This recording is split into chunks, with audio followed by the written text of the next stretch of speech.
What if your constant availability was the very thing stealing your peace? What if your exhaustion isn't from doing too much, but from constantly abandoning yourself to meet the needs of others? There comes a moment, quietly, almost imperceptibly, when something inside begins to break, not with drama, not with screams, but with silence, a growing void, a fatigue that no sleep can cure, a frustration that no one sees, but you feel in your bones. This is often when the deeper questions come. Why am I so tired of everyone? Why do I feel used, unseen, invisible? And, more importantly, why does guilt show up the moment I try to say no? For many, the answer lies in a pattern rooted far back in childhood. The belief that love, worth, and belonging are earned through availability. That, to matter, we must be useful. That saying no equals rejection. That our presence must be constant, attentive, selfless, always there, always giving. Never needing. Dr. Gabor Maté, renowned for his work on trauma and emotional repression, says, "When you shut down your needs to keep the peace, your body keeps the score." This video is not just about boundaries. It's about the inner revolution that begins when you stop making yourself so endlessly available. You'll likely lose people. You'll face guilt. You'll feel like a stranger to your old self.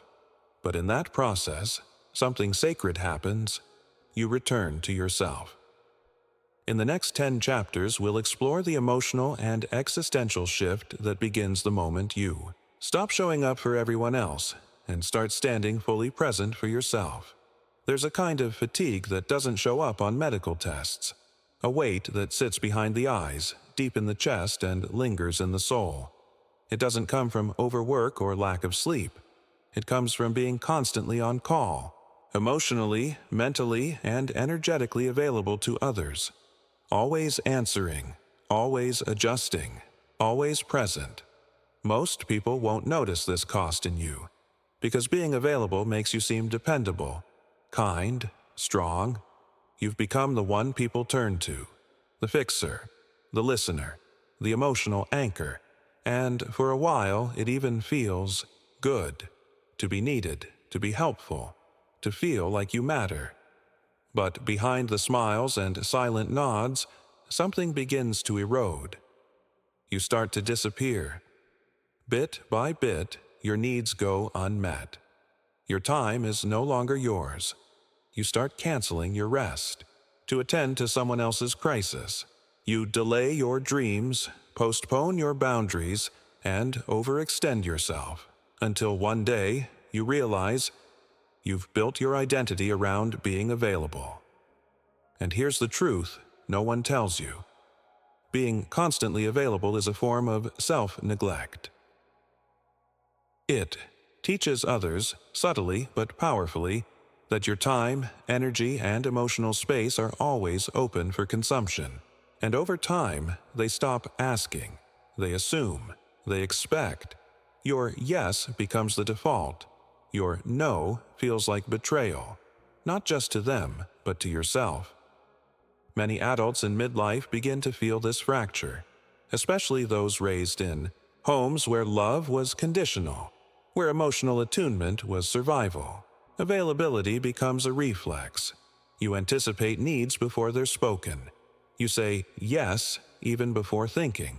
And the worst part, you don't even know what you need anymore, because you've spent years tuning into everyone else. This invisible cost accumulates quietly, in resentment, in tension, headaches, in emotional numbness, in the creeping sense that your life is passing and you are not in it. You're present for everyone, except yourself. But here's the wake-up call. The more available you are to others, the less available you become to your own inner life. And something has to give. Saying no is not rejection. Taking space is not abandonment. You're not being cold. You're trying to survive. This chapter is not about turning away from love or connection. It's about realizing that true connection cannot exist without authenticity, and authenticity cannot exist without limits. You don't owe everyone your constant presence. You owe yourself the right to fully exist. The habit of always being available didn't start in adulthood. It was shaped in the quiet, formative years, long before we had words for it. Back when we were children trying to survive in families that, knowingly or not, taught us a dangerous equation. Be good, be loved, say yes, be safe, don't upset, don't lose connection. Children are exquisitely sensitive to the emotional weather of the home. We noticed the raised eyebrows, the sighs, the sudden silences. We learned which versions of ourselves were welcome, and which weren't. If being helpful, cheerful, quiet, or attentive earned approval, we adapted. That was love, as we understood it. We weren't trying to manipulate. We were trying to belong. And in that process, we slowly abandoned parts of ourselves. The angry parts, the sad parts, the wild, creative, boundary-setting parts. They were too much, too loud, too inconvenient. So we hid them. We became the child who didn't complain, the sibling who held it together, the one who could read the room before even entering it. Over time, we internalized a message that shaped our adult lives. To be loved, I must not cause problems. I must please. I must be available. This is how people become adults who cannot say no without guilt. Adults who feel panic when someone is upset with them. Adults who offer help even when they're running on empty. Adults who confuse being needed with being loved.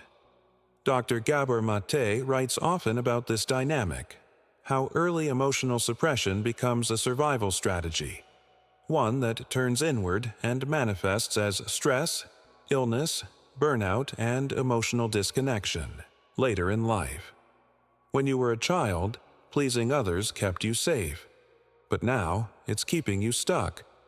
You may find yourself asking, why is it so hard to put myself first? The answer isn't weakness, it's programming. You are wired to believe that your worth is tied to your usefulness. The truth: you don't have to earn love by disappearing. You don't have to betray yourself just to keep the peace. You're allowed to take up space, even if it makes others uncomfortable. Healing begins the moment you see that pleasing was never love. It was adaptation. And you are no longer that child.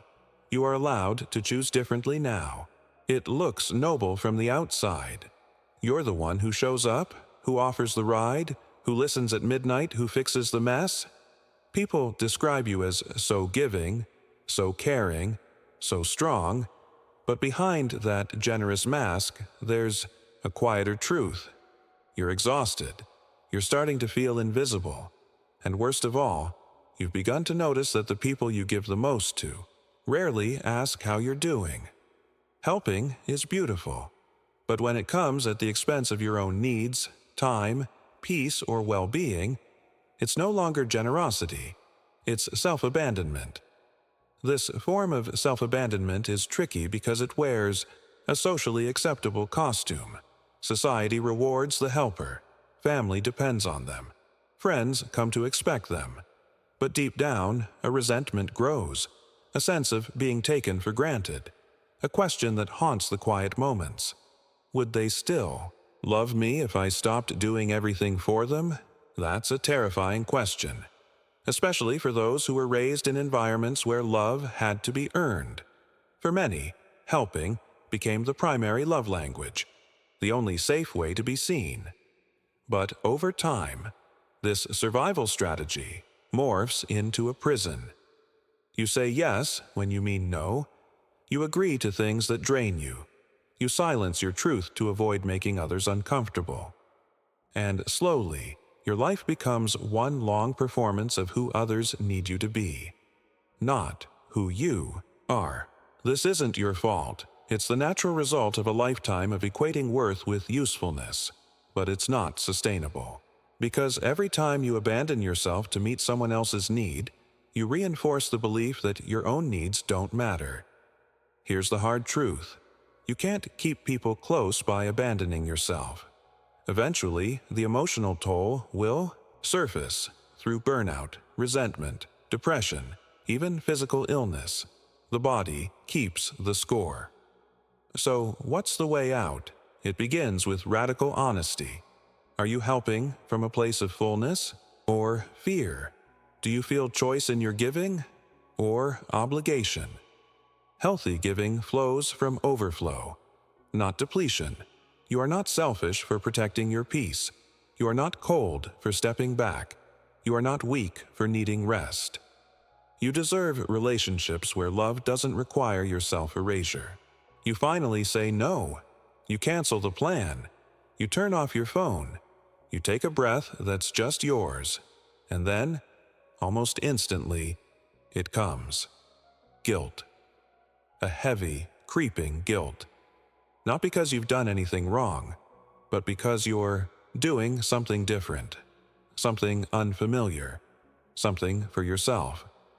If you've spent your life prioritizing others, choosing yourself can feel like a moral failure, like you're breaking some invisible contract, like you've betrayed the very role that once made you lovable, the giver, the peacemaker, the one who never needed too much. But here's the truth. That guilt isn't a signal that you're bad. It's a signal that you're healing. You're stepping out of a lifelong pattern, one that told you your needs were dangerous, selfish, or burdensome. And every time you put yourself first, that old conditioning gets louder. Who do you think you are? You're being selfish. They'll think you don't care. You're going to lose them. These voices aren't your intuition. They're echoes of survival. They belong to the scared child inside who learned that being good meant being available. That safety came from pleasing. That love had to be earned through sacrifice. But you are not that child anymore. You are allowed to say no, even if it disappoints someone. You are allowed to rest, even if others expect you to keep going. You are allowed to make choices that protect your energy, even if they call you distant, dramatic, or difficult. Putting yourself first doesn't mean you don't care about others. It means you finally care about yourself too. The guilt will come, and that's okay. Guilt is part of unlearning. It's the discomfort that arises when we interrupt a pattern that once kept us safe. But staying trapped in that pattern will cost you everything. Your joy, your health, your sense of self. Let the guilt come. Don't run from it. Feel it, and keep going anyway. Because on the other side of guilt is freedom. You are not selfish for choosing yourself. You are sacred. You are worthy. You are finally coming home. You can fake a smile. You can push through fatigue. You can silence your emotions for the sake of others. But your body, it never forgets. It records every time you said yes when your soul screamed no. It remembers the tension you swallowed to keep the peace. It carries the weight of all the times you overrode your own needs just to be accepted, liked, or seen as a good person. Dr. Gabor Maté, in his work on trauma and disease, makes a haunting observation. When we shut down our emotions to survive, we don't just disconnect from our pain, we disconnect from our health. Your nervous system doesn't lie. It knows when you're abandoning yourself. It registers the spike in cortisol each time you betray your boundaries. It notices when you keep pushing through exhaustion, dismissing the whispers of your body as weakness. And eventually, those whispers turn into symptoms. Headaches, digestive issues, chronic fatigue, autoimmune flare-ups, anxiety that appears out of nowhere, depression that doesn't make sense on the surface. Many people arrive in midlife with bodies that are screaming truths their minds have refused to hear. This life, this pattern, is no longer sustainable. You might think, but I'm just being helpful, I'm doing what needs to be done. But the body doesn't care about your justifications. It only responds to truth, and it speaks through sensation. When you betray your own limits, your body responds with tension. When you live in a constant state of hyper-responsibility, your body lives in fight or flight. And when you ignore your own pain for long enough, your body becomes the pain. This is not about blaming yourself for getting sick. It's about understanding that emotional suppression has a cost. Your body is not your enemy. It's your last ally, the one that fights for you even when your mind has given up. It says, enough. It says, rest. It says, come back to yourself. So, listen, not just with your ears, but with your entire being. Your body is not betraying you. It's trying to save you. There's a moment, often unexpected, when you just stop. You stop replying to messages right away. You stop explaining your every decision. You stop jumping in to fix, soothe, organize, or smooth things over. And in that quiet, something ancient stirs. Not a voice from outside, a voice from within. One that had been drowned out by noise, obligation, and performance for years. Silence isn't the absence of sound. It's the presence of truth. We live in a culture that glorifies availability. Respond fast. Be reachable. Stay productive. Say something, even when you have nothing real to say. But for those who've spent a lifetime performing emotional labor for others, silence becomes more than just rest. It becomes medicine. Because in silence, you start to feel. At first, it's uncomfortable, even painful. The guilt creeps in. The anxiety spikes. You might think, shouldn't I be doing something? Shouldn't I be helping someone? But if you stay with it, if you resist the reflex to fill the void, you begin to notice something miraculous. Your inner voice returns, the one that says, I'm tired. The one that whispers, this isn't who I am anymore. The one that remembers the dreams you buried beneath responsibility. Silence strips away the roles you've played for so long, caretaker, rescuer, peacekeeper, and reveals the self underneath. Not the version others needed you to be, but the real you. The one you abandoned to survive. This isn't selfish, it's sacred. Because when you reclaim your inner space, you become able to offer love without depletion, presence without resentment, connection without performance. Not everyone will understand your silence. Some will call it distance. Others might feel hurt, but that's not your burden to carry. Your silence is not rejection. It's reorientation, a necessary turning inward, so that you can return to the world more whole. Let stillness become your sanctuary. Let quiet become your compass, because only in silence can you finally hear you. There comes a time when you have to choose. Do I keep being who they want me to be, or do I finally become who I am? Disappointment is painful, especially when you've spent a lifetime trying to avoid it. You've shaped your identity around being reliable, agreeable, helpful. You've swallowed your needs to protect others' comfort. You've kept the peace at your own expense. But here's a truth most don't dare say out loud. Trying to never disappoint others is a guarantee that you'll disappoint yourself. If you've been the one holding the family together, always stepping in, always smoothing the cracks, then saying no, now feels like betrayal. Not just to them, but to the version of you that's carried that role for so long. But staying in that role is also a betrayal, a deeper one. Because every time you silence your truth to spare someone else's reaction, you shrink. Every time you say yes to avoid conflict, you lose a part of yourself. Disappointing others isn't cruelty. It's honesty. It's the price of living aligned with your values, your energy, your soul, and yes, people will react. They'll say you've changed. They'll accuse you of being cold, distant, selfish. But what they're really saying is, you're no longer behaving in a way that benefits me. That's not your responsibility. You are not here to hold everyone else's emotional comfort. You are not here to carry legacies of dysfunction. You are not here to be the hero in other people's stories, especially when it comes at the cost of your own. It takes tremendous courage to say, "I love you, but I won't keep abandoning myself to make you happy." You'll shake. You'll second guess. You'll grieve the fantasy that you could be everything to everyone. But what you gain in return is yourself, your time, your truth, your inner peace. And perhaps, over time, the right people will come closer. Not because of what you do for them, but because they finally see who you truly are. Let go of being the savior. You were never meant to carry it all. Not every distance is a loss. Some are a return to yourself.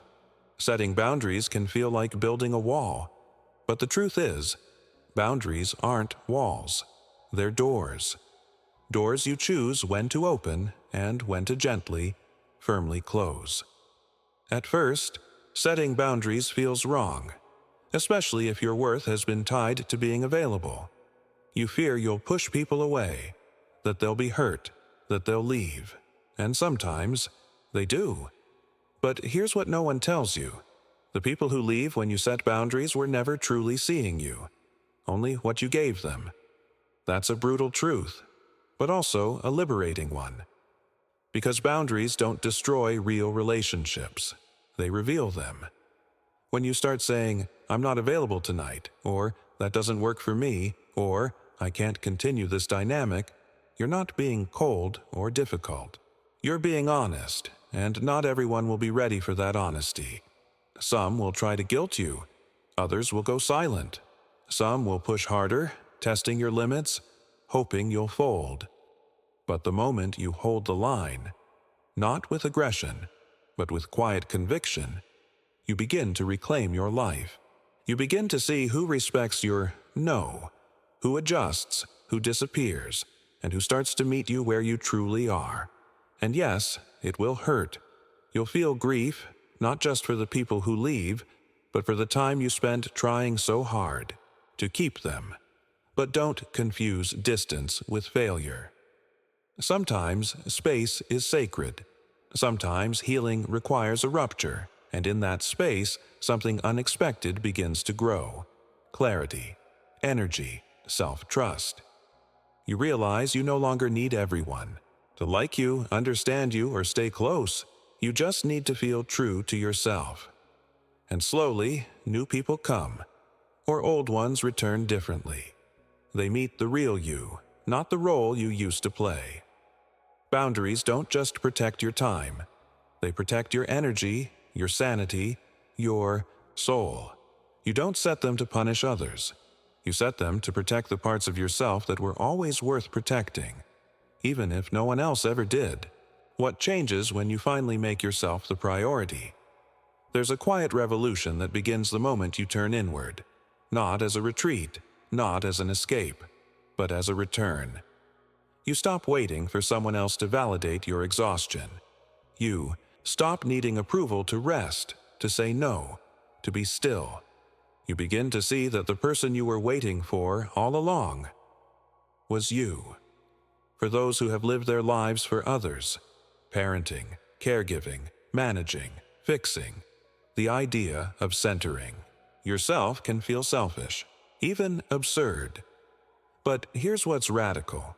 Choosing yourself, not once but consistently, is an act of healing generations. You begin to parent the parts of you that were neglected. You begin to listen to the needs you used to ignore. You stop outsourcing your peace to other people's moods, reactions, or needs. This doesn't mean you become hard or distant. It means you become rooted. You don't respond out of guilt. You respond from clarity. You don't give because you're afraid to lose people. You give from abundance when it's true. You don't live on edge, waiting for the next demand. You live on purpose, from the inside out. You start your mornings differently. You pause before answering. You breathe before reacting. You check in with yourself before committing to anything, asking, does this serve me? Does this align? That small question shifts everything, because it means you're finally in relationship with yourself, not just with your tasks, your roles, your responsibilities. And people will notice. Some will be uncomfortable. Others will be inspired. But the point is, you'll no longer be living by default. Presence is no longer something you give only to others. It becomes a gift you offer yourself, daily, tenderly, bravely. You'll begin to experience your life differently. Colors return. Desires surface. Stillness feels nourishing instead of threatening. Being present for yourself is not an escape from the world. It's what allows you to meet the world. Not as a fractured version of you, but as someone whole. You don't need permission. You don't need anyone to agree. You just need to begin. One breath, one choice, one sacred no at a time. The new world that begins when you stop dividing yourself. There's a silence that follows the storm. Not the silence of absence, but the silence of clarity.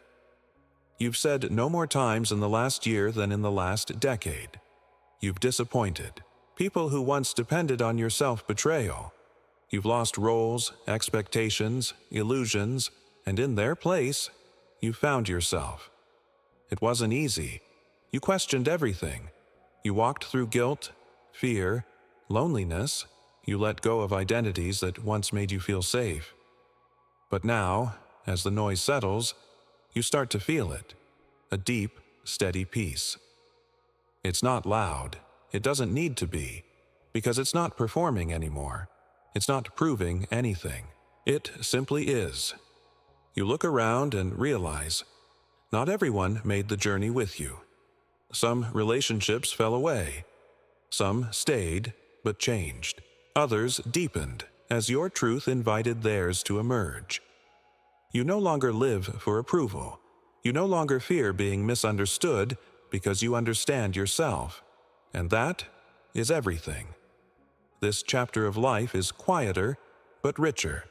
You're no longer chasing belonging. You belong to yourself. You don't need to explain your boundaries. They speak for you. You don't hustle to be enough. You are enough, even in your stillness. There's a sacred power in not needing to be liked. There's freedom in being okay with someone else's discomfort. There's wisdom in knowing that peace isn't the absence of conflict. It's the presence of integrity. You've stopped dividing yourself, stopped giving pieces away for scraps of love, and in doing so, you've become someone solid, rooted, whole. Misunderstood? Sometimes. Alone. Occasionally. But at war with yourself? No longer. You've returned to a place most people spend their lives avoiding. Your center. Your truth. Your quiet, unshakable self. And from here, the life ahead won't be perfect, but it will be real.